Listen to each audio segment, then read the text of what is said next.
Mummy मैं ये कह रही थी कि शौकत ब्रदर से बात करके गटर का डंडा मंगवा ले, वो ना उसको साफ कर देंगे। बहुत बहुत डांटी हो रहा है ये।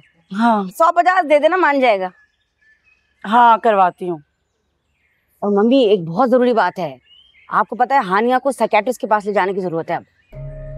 कागो प्लीज फोकस, आपकी मेडिकल फील्ड की बात हो रही है, आप जैम पे इन कर सकते हैं। हाँ मोमानी जान, वो बिल्कुल ठीक कह रही है, लेकिन साइकियाट्रिस्ट नहीं, साइकोलॉजिस्ट के पास ले जाना होगा। एक ही बात है। नहीं एक बात नहीं है, दोनों अलग अलग फील्ड्स हैं। मुझे तो ऐसा लगता है कि मेरी बच्ची से किसी ने जिंदगी छीन ली हो। इसलिए तो मैं कह रही हूँ साइकियाट्रिस्ट के पास ले जाते, मेरा मतलब है साइकोलॉजिस्ट के पास। साइकोलॉजिस्ट हाँ, मैं किसी अच्छे साइकोलॉजिस्ट से टाइम लेके जाता हूँ हानिया को। चलो ठीक है, अपने मामू जान से पूछ लेना, उन्हें जैसा बेहतर लगे। बेटा नमाज पढ़ने जा रही हूँ ज़ोहर। ठीक। तुम भी पाक हो तो नमाज पढ़ लेना। मैं मम्मी वो शौकत ब्रदर को फोन कर लेना, अभी कर लो टेलीफोन के, आ जाए गटर साफ करने। कर देंगे, छोड़। बहुत ज्यादा हो गया ना, बहुत गंदा हो रहा है। गोगो हाउ डेयर यू। मैं मम्मी के सामने तो साइलेंट रही, लेकिन आपको क्या जरूरत थी साइकियाट्रिस्ट और साइकोलॉजिस्ट के बीच में डिफरेंस बताने की? हैं साइकोलॉजिस्ट और साइकियाट्रिस्ट दोनों में डिफरेंस होता है ना गोगो। जो डिफरेंस पूरा पाकिस्तान नहीं जानता, वो आपको वाजे करने की क्या जरूरत थी?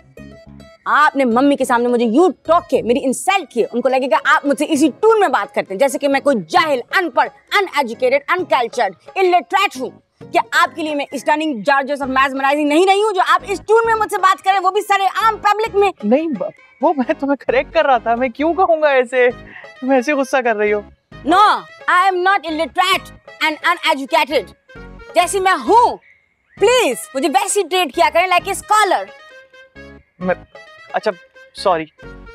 से सॉरी विद लव। सॉरी।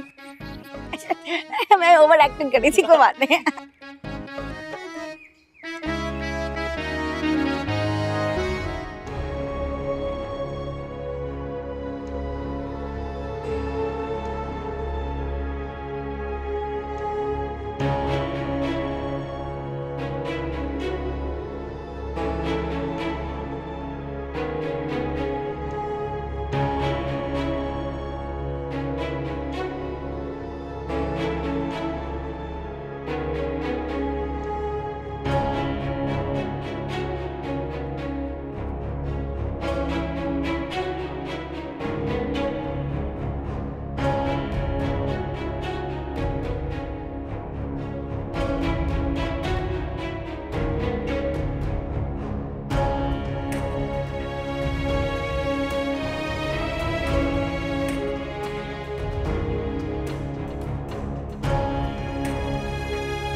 देखती हूँ।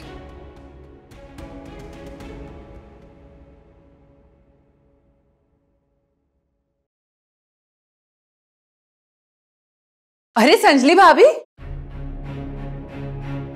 आप तो ऐसे डर गई जैसे कोई भूत देख लिया हो या आप चोरी करने आई हो। अरे मैं मजाक कर रही थी, अम्मा बाहर है। बाहर? उन्हीं के पास तो आई थी, उनकी चाय का टाइम हो रहा है ना, पूछने आई थी कि चाय बना दूं। हाँ तो बाहर चल के पूछ ले, अगर चाय बना ही रही है तो थोड़ी सी मुझे भी दे दीजिएगा। जरूर, क्यों नहीं। तो चले? हाँ। वैसे आप ऊपर क्या ढूंढ रही थी? हाँ, ऊपर मिट्टी बहुत थी ना, सोचा कि झाड़न लाके झाड़ दूं, वही लाने जा रही थी। ठीक है तो चले? चले? हाँ।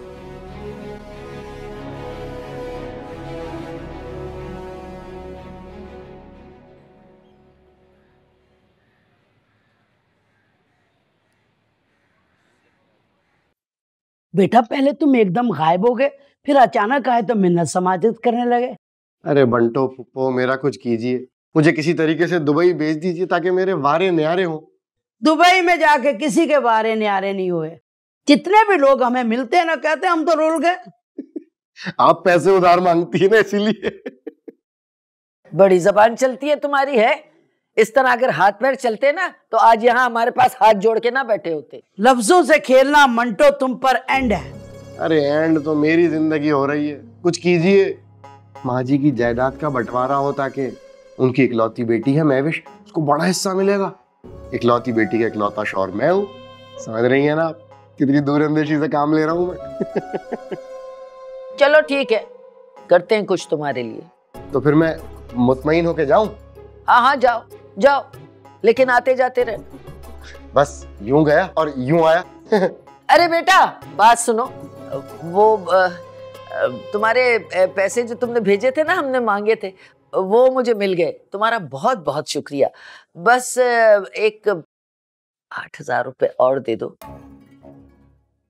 लौटा दूंगी। वो पैसे जो तुमने मुझे भेजे थे उसके साथ मिला के लौटा दूंगी, फिक्र ना करो। कब वक्त चेकबुक आने का नाम नहीं ले रही। बेटा 4,000 मुझे भी दे देना, मेरी भी चेकबुक आने का नाम ही नहीं ले रही। हाँ हाँ। ये 24 कैरेट है? नहीं। हाँ तो क्या करना है? नहीं, आप पहन के सोती हैं या उतार के सोती हैं? क्यों चोरी करेगा तू? है ये क्यों पूछ रहा है भाई? नहीं नहीं, माशाल्लाह बहुत प्यारे लग रहे हैं हाथों में। चले मैं करता हूँ।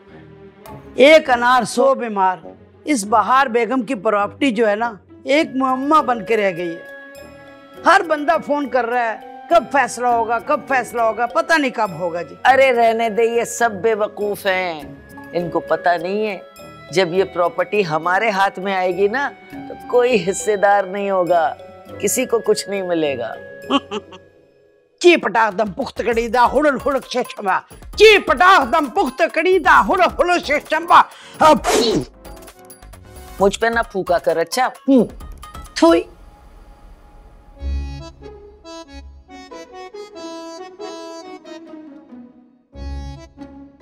ओ हेलो, कहाँ थे? मैं यहाँ और कोई नजर आ रहा है?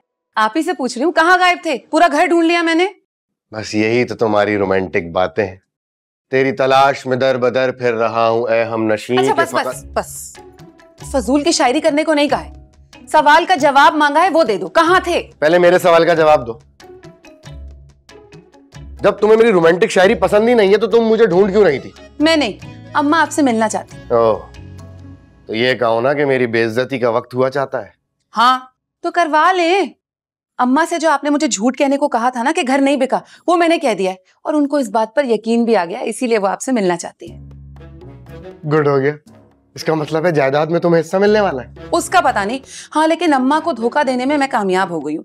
वैसे गायबाना तौर पर उन्होंने आपको कुछ गालियां दी थी, लेकिन फिर उनका इरादा बदल गया। वो चाहती हैं कि वो आपको सामने बिठाकर गालियां दे, इसलिए बुला रही। महविश बेगम, तुम्हारी और दौलत की मोहब्बत में मैं बिलमुशाफा गालियां खाने को तैयार हूँ। तुमसे बेहतर मुझे और कौन जानता है। लेकिन खबरदार अगर अपनी जबान से ये बताया कि वो रकम कहाँ गई है। पहली बात तो ये कि मैं उनके सामने झूठी पड़ जाऊंगी, और दूसरी ये है कि अगर उनको पता चल गया कि उसी रकम से हम दुबई शिफ्ट होने का सोच रहे हैं, फिर तो भूल जाओ कि मुझे मेरा हिस्सा मिलेगा। अरे महविश बेगम, बेफिक्र हो जाओ। जैसे एक जासूस पकड़ा जाता है और वो अपनी जान देना गवारा करता है लेकिन मुल्की राज नहीं बताता, इसी तरह मैं भी अपना मुंह नहीं खोलूंगा। हाँ तो फिर जाओ ना, जरूरी है भरी महफिल में 10 लोगों के सामने रात को जलील होना है? अकेले में जाओ, जलालत लो और वापस आ जाओ। ये भी सही है, जलील तो होना ही है, चाहे रात में हो चाहे अभी हो के आ जाता हूँ।